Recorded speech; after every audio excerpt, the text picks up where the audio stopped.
నమస్తే వీధిని స్వాతం లక్ష్యం సమాజయుత మేడ్చల్ మున్సిపాలిటీలో ఉన్నటువంటి ఫిర్జాదిగూడలో మేడ్చల్ నియోజకవర్గంలో ఉన్నటువంటి ఫిర్జాదిగూడ మున్సిపాలిటీలో ప్రస్తుతం మనం కౌన్సిలర్ యొక్క మరి డెవలప్మెంట్ కార్యక్రమాలు కావచ్చు, పట్టణ ప్రగతి కావచ్చు చూసినట్టయితే 18 నెలల్లో వారు చేసిన సహకారాల గురించి తెలుసుకుంటాం.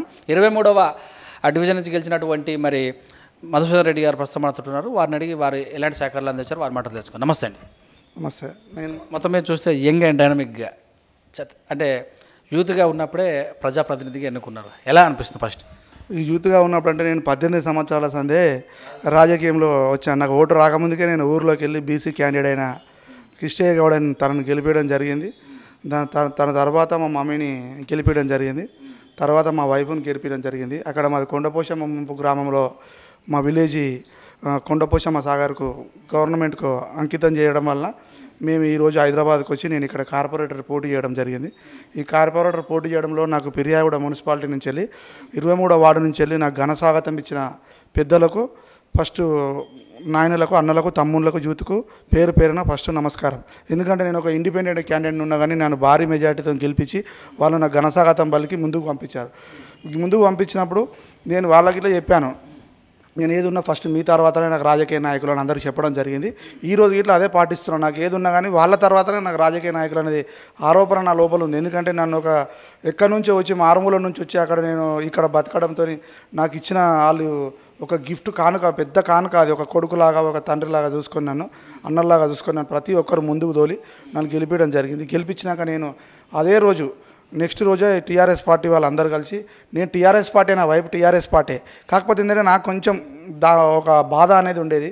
నెక్స్ట్ డేనే నేను మేయర్ గారికి చెప్పడం జరిగింది, ఏంటంటే అన్న నేను ఖచ్చితంగా వస్తున్నా, నేను పార్టీలో ఉంటాను. అదే రోజు గెలిచిన ఫస్ట్ నాదే విడతా ఫస్ట్ నేనే బయటకు వచ్చిన 559 మెజార్టీతో నేను గెలిచింది ఫిర్యాదిగూడలో. నేను ఒక్కనే ఎక్కువ ఇండిపెండెంట్ క్యాండిడేట్లో అతి మెజార్టీ నాదే. కాకపోతే ఏంటంటే నేను కొంచెం బాధ ఉండే. కాకపోతే వెంకటరెడ్డి గారి మేయర్ గారి మల్లారెడ్డి చొరవతో నేను వస్తున్నా అని చెప్పి వాళ్ళు ఏదైతే తీసుకుపోయారో క్యాంపింగ్ నేను పోయి వాళ్ళకి సపోర్ట్ చేసిన. అప్పుడు నాకు ఒక గంట టైం అండి, నేను వార్డులో పోయి నేను వార్డులో సమస్యలు అందరికీ చెప్పేసి వస్తాను అని చెప్పి అక్కడ వెంకటరెడ్డి గారికి చెప్పడం జరిగి వచ్చి వార్డులో వచ్చి మన కాలనీకి అభివృద్ధి చేస్తాను ఫిర్యాదిగూడలో మాటిస్తేనే నేను పార్టీలో చేరుతా, లేకపోతే మాత్రం ఇండిపెండెంట్గా మీ కళ్ళ ముంగటనే మీ చొరవతోనే ఉంటా అంటే లేదు బాబు, పోయి పార్టీలో చేరితేనే మనకు బలమైన కారణాలు ఉంటాయని నాకు పెద్దలు ఇట్లా నా వార్డులో ఉన్న పెద్దలు ఇట్లా చెప్పడం జరిగింది.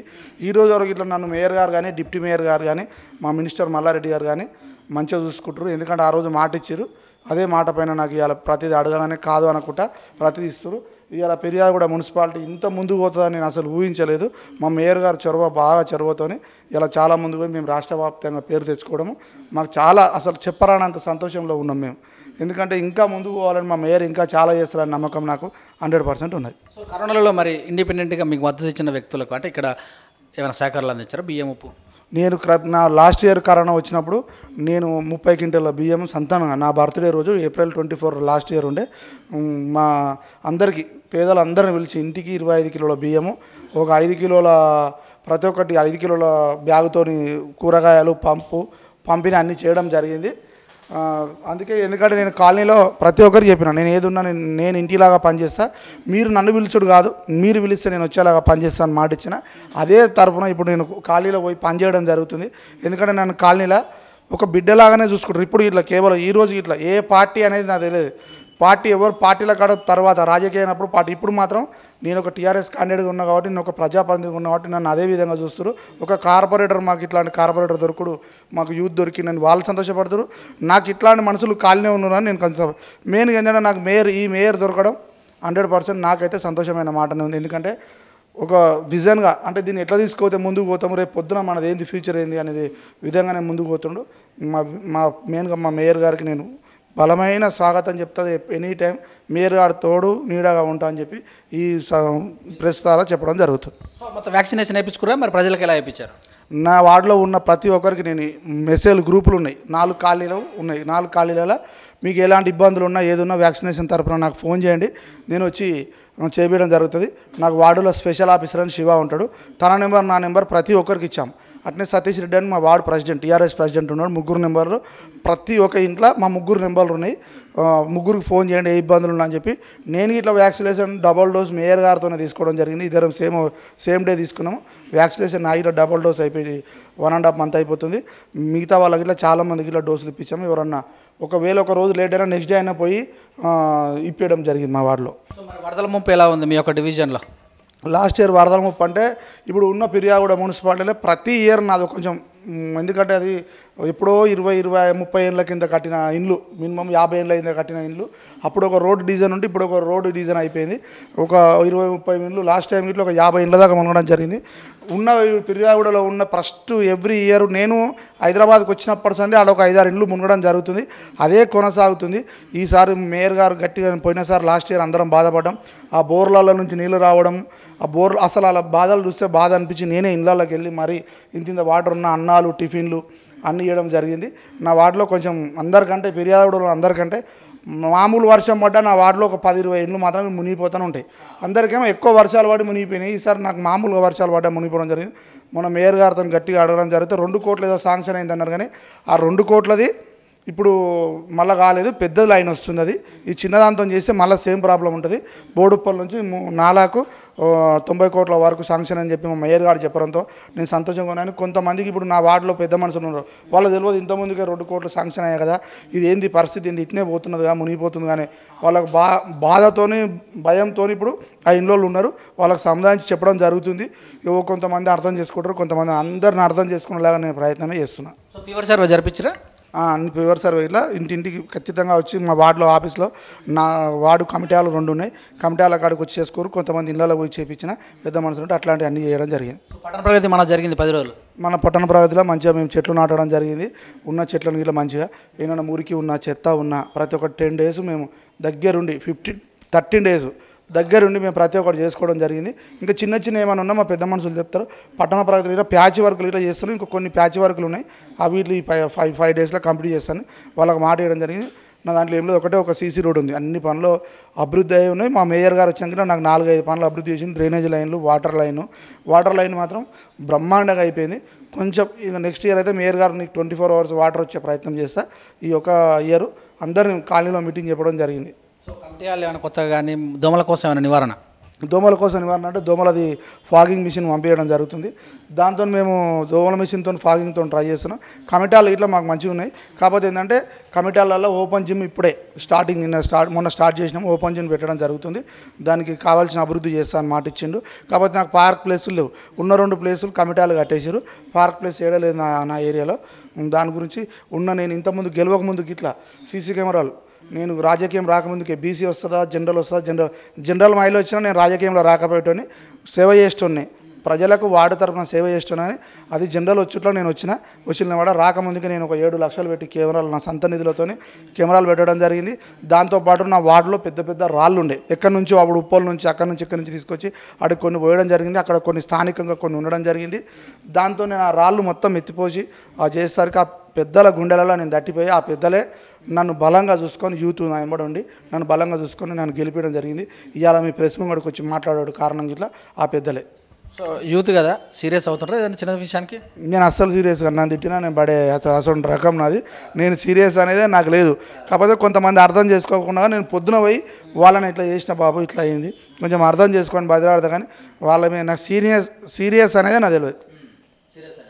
సో ఎక్కువ ఫోన్ చేస్తుండొచ్చు, ఎందుకంటే ప్రతి చిన్న విషయాన్ని కూడా ఎక్కడ పోయిన మా కార్పొరేటర్ ఇక్కడ మురుగు పొంగుతుందని అదని ఇదని ఆ సమయంలో ఎలా టేకప్ చేస్తున్నారు. అట్లాంటిది నాకు అసలు మ్యాక్సిమం నేను రాకుండానే ఫస్ట్ ప్రయత్నం చేస్తున్నా. ఇప్పుడు మురికి పొంగుతుందని వాళ్ళు చెప్పక ముందుకే నేనే పోయి చూసుకుంటున్నా. దాంతోపాటు నన్ను వాళ్ళకు అసలు ఫోన్లలో విసుకుంచడం లేదు. చిన్న సమస్యలు ఏదైనా ఉన్నా హాస్పిటల్ ఇట్లాంటిది ఉన్నా కానీ చెప్తే వాళ్ళతో పాటు 100% నేను ప్రజలతోనే ఉంటాను, మాట ఇచ్చిన ప్రజలతోనే ఉంటున్నా. నా కాలనీలో ఉన్న ప్రజలతోనే నేను ఉండడం జరుగుతుంది. సో ఫిర్యాదు కూడా పచ్చదనంలో చూసాం బాగానే ఉంది. చెత్త చెదార విషయంలో ఎలా ఉంది ముందుకు, ప్లాస్టిక్ ఫ్రీ విషయంలో? చెత్త చెదారం అంటే నేను చూసినంతవరకు నేను 1999లో హైదరాబాద్ రావడం జరిగింది. ఇది ఫిర్యాదుగూడ మున్సిపాలిటీలనే, అప్పుడు ఫిర్యాదుగూడ గ్రామ పంచాయతీలో నేను 20 ఇయర్స్ అంది ఇక్కడ ఉండడం జరుగుతుంది. ఒకప్పుడు మేము గెలుస్తాం ఇంకా 10 డేస్ అనగా ఇట్లా ఎంత చెప్పినా వినకపోయేది. మేము గెలిచినాక మా మేయరు మా కమిషనర్ గారు వాస్తవానికి కమిషనర్గా ఇట్లా ఎక్సలెంట్ కమిషనర్ ఉన్నాడు మాకు. అట్లాంటి కమిషనర్ దొరకడు, ఇట్లాంటి మేయర్ దొరకడు, డిప్యూటీ మేయర్ దొరకడు, మినిస్టర్ మల్లారెడ్డి దొరకడు. మా ఫిర్యాదు కూడా రాసుకున్న బంధం అనేది నేను ఒకటి ఆలోచిస్తున్నాను. ఎందుకంటే బ్యాగులు ఎక్కడ దొరికితే అక్కడ ఇసిరేసిపోయేది, చెత్త బ్యాగులు ఇట్లా రోడ్లపైన. అట్లాంటిది మా స్పెషల్ ఆఫీసర్ని ఇచ్చాను నాకు శివను. నేను ఒక మనిషిని పెట్టి ఒక 4 మనుషులను పెట్టి చేయడంతో చాలాన్ రాస్తామని అన్నం, కానీ మేము ఎవరికి రూపాయి చాలాన్ రాయాలి. ఆ బెదిరింపులతో పాపం చెత్త వేయడం లేదు. చెత్త బ్యాగ్ అనేది నా వార్డులో మాత్రం ఎక్కడన్నా ఒక చెత్త బ్యాగు ఉన్నా కానీ తెల్లారని దానిపైన నిర్ణయం చేసుకొని బ్యాగ్ ఎక్కడి నుంచి వచ్చింది, ఏమొచ్చింది అని చూసి ఆ సీసీ కెమెరాలు ఉన్నాయి నా దాంట్లో. 50 సీసీ కెమెరాలు నేను పెట్టించిన సీసీ కెమెరాలు ఉన్నాయి. వాళ్ళకి తెలుసు చెత్త కవర్ వేస్తే సీసీ కెమెరాలు చూస్తే పోలీస్ స్టేషన్ పోయి మేయర్, కార్పొరేటర్ దొరుకుతాడు, మేయర్ దొరుకుతాడు, దానిపైన నేను ఫైన్ రాస్తానని ప్రతి గ్రూపులలో చెప్పడం జరిగింది. ఒకవేళ మళ్ళీ ఇంకా ఇన్కాస్ ఎవరైనా వేసినా కానీ 100% నాకు దొరుకుతారనే విషయం నాకు తెలుసు. ఆ చెత్త కవర్ తీసుకుపోయి వాళ్ళ ఇళ్ళలో వేయడం ఇలా జరిగింది. ఎందుకంటే ఒక్కసారి చెప్పినా, 2సారి, 3ఓసారి వినలేదు. ఎందుకంటే నా వార్డులో ఉన్న స్పెషల్ ఆఫీసర్ శివ, నీ చెత్త పైన నీ ఇష్టం వచ్చిన నిర్ణయం తీసుకో. ఎందుకంటే ఒక్కరు ఏ వాటికే 10 మంది హానికరం జరుగుతుంది, దాంతో దోమలు పెరగడం జరుగుతుంది. ఒక్కసారి ఇలా ఇంట్లో వేస్తే ఆ మార్పులు అనేది జరుగుతుందని చెప్పి ఒకసారి ఇంట్లో వేయడం ఇట్లా జరిగింది. మాది పొరపాటే కావచ్చు, కానీ దాంతో మేము ముందుకెళ్ళి చాలా ఇలా చెత్త లేకుండా అయింది. ఆ చెత్త వేసిన వాళ్ళు ఇట్లా పాపం మీరు బాధపడకండి, అట్లాంటిది ఏం లేదు. మీ మీద పగతోని కాదు, మీ మీద ఒక రేపు పొద్దున అరికట్టాలనే ఉద్దేశంతో వేసినాం. సారీ ఫర్దర్ మా వార్డ్ ఆఫీసులు, స్పెషల్ ఆఫీసులు వేసినందుకు నేను ఆ పెద్ద మనిషికి ఇట్లా నేను సారీ చెప్పడం జరుగుతుంది. పథకాలు ఎలా తీసుకెళ్తారు? Kalyana Lakshmi, Shaadi Mubarak, CM kit. మా వార్డులో ఉన్నది చిన్న కళ్యాణ లక్ష్మి ఉన్నా కానీ 2-3 చెక్కులు ఇప్పించడం జరిగింది. నా వార్డులో ఉన్న కాలనీలో నా దాంట్లోనే హైయెస్ట్ ఓటర్ లిస్ట్ ఉంటే అపార్ట్మెంట్లో 29 అపార్ట్మెంట్లు ఉన్నది. షాదీ ముబారక్ కానీ అది కానీ చెక్కులు రాగానే మినిస్టర్ గారు మాకు చెప్పడం జరుగుతుంది. మేము మినిస్టర్ గారికి అప్లై చేయగానే తొందరగా మా మినిస్టర్ ఇట్లా స్పందించి తీసుకురావస్తే అది మేయర్ సమక్షంలో మేము 2-3 సార్లు ఇచ్చుకున్నాం. మినిస్టర్ సమక్షంలో 2-3 సార్లు ఇచ్చినాం. ఏదైనా హాస్పిటల్ది ఉన్నా కానీ దాన్ని తీసుకొచ్చి మేము వేయడం జరుగుతుంది. మేడ్చల్ పోయి తీసుకొచ్చి చేయడం జరుగుతుంది. మా మినిస్టర్ గారు ఇట్లా మాకు ప్రతి విషయంలో ఇది చేసుకోరు, అది చేసుకోరని. ఒక మినిస్టర్ అయిన ఇట్లా ఒక కార్పొరేటర్కు మినిమమ్ నెలకు 2 సార్లు 3 సార్లు ఫోన్ చేసి ఎట్లా చేస్తారు, మంచిగా ఉందా, మంచిగా లేదు అంటారు. మేయర్ గారు మాత్రం డే బై డే ప్రతి కార్పొరేటర్కు చేస్తాడు. 2-3 రోజుల మేయర్ గారిని సందేహంతో ఉండడం కంపల్సరీ. కేటీఆర్ బర్త్డే ఉంది రేపు, ఏం చేస్తారు? కేటీఆర్ బర్త్డేకు, కేటీఆర్ అంటే నాకు చాలా ఇష్టము. నాకు సంతాన్ అంటే అందరికంటే ఎక్కువ. సంతాన్ అంటే ఇప్పుడు కాదు, 2008లో నాకు సంతాన పరిచయము. సంతానతో నేను అసలు టీఆర్ఎస్ ప్రభుత్వంలోనే నాకు ఏం న్యాయం జరుగుతుందంటే నాకు మంచి న్యాయం జరిగింది. నేను నా దగ్గరికి వెళ్ళి ప్రాపర్టీ గుంజుకున్న ప్రాపర్టీని ఇట్లా నేను అమౌంట్ పే చేసిన ప్రాపర్టీలో సంతాన నాకు హెల్ప్ చేయడం జరిగింది. సంతానతో ఇలా నేను ఈడ కూర్చొని మాట్లాడడం జరుగుతుంది. ఈడ కూర్చొని మాట్లాడుతున్నా అంటే కేవలం కారణం సంతాన. ఎందుకంటే ఆయన అది నా మనసు నిండా నాకు ఉన్నది. సంతానం లైఫ్ టైం నేను సంతాన, నాకు సంతాననే. ప్రజలకి ఏం చెప్తారు మా టీవీ తరఫున? మా టీవీ తరఫున ప్రజలకంటే ఇప్పుడు నా వార్డులో ఉన్న ప్రతి ఒక్కటి నేను ఇలా మా టీవీ వచ్చి నన్ను ఇంత ఈ ఇంటర్వ్యూ తీసుకుంటుంది కాబట్టి ప్రజలకు నేను ఖాళీలో ఉన్న సమస్యల ప్రతి సమస్యను నేను ఇలా నాకు ఏదైనా చిన్న మీకు డౌట్స్ ఉన్నా కానీ ఇంకేదైనా ఉన్నా కానీ నాకు 100% ఫోన్ చేయగలరు. నేను ఒకవేళ మీ ఫోన్ లిఫ్ట్ చేయలేదంటే ఇప్పుడు మా టీవీ దగ్గర నేను ప్రెస్ మీట్లో కూర్చున్నా. ఇప్పుడు 2-3 ఫోన్లు వచ్చినాయి. ఈ ఫోన్ లిఫ్ట్ చేయకపోతే నేను ఖచ్చితంగా మళ్ళీ మీకు ఫోన్ చేయడం జరుగుతుంది. మీ మాటకు నేను రెస్పాన్స్ ఇచ్చేసి మీ పనిని నేను ముందు నడిపిస్తా. నేను ఖచ్చితంగా చెప్తున్నా. Thank you sir, thank you very much. Okay sir. So ఇంత బిజీ ఉన్నప్పటికీ కూడా మధుసూదన్ రెడ్డి గారు మన దగ్గరికి వచ్చి ఈరోజు మరి 23వ డివిజన్ నుంచి కార్పొరేటర్గా ఎన్నిక ఇండిపెండెంట్గా మరి ఏదైతే ఇక్కడ ఉన్నటువంటి వెంకటరెడ్డి మేయర్ కొని మరి అలాగే డిప్యూటీ మేయర్ శివకుమార్ కానీ అలాగే మల్లారెడ్డి గారి ఆశీస్సులతోటి టీఆర్ఎస్ పార్టీలోకి వచ్చి మరి ఇంతకుముందుకు చేసినటువంటి సహాయకారులు బండరాలు ఎత్తిపోవడం కానీ ఇక్కడ ఉన్నటువంటి సీసీ కెమెరాలు ఏర్పాటు చేసి ప్రజల మనసులు చురగొని మరి సంతోష్ గారి ఆధార అభిమానాలతోటి ముందుకెళ్తూ డెవలప్మెంట్లో ముందుకెళ్తున్నారని తెలియజేశారు. చూస్తున్న విధంగా కెమెరామెన్ శ్యామ్ తమ్మి సురేష్ దండు, ఫిర్జాద్ కూడా మేడ్చల్.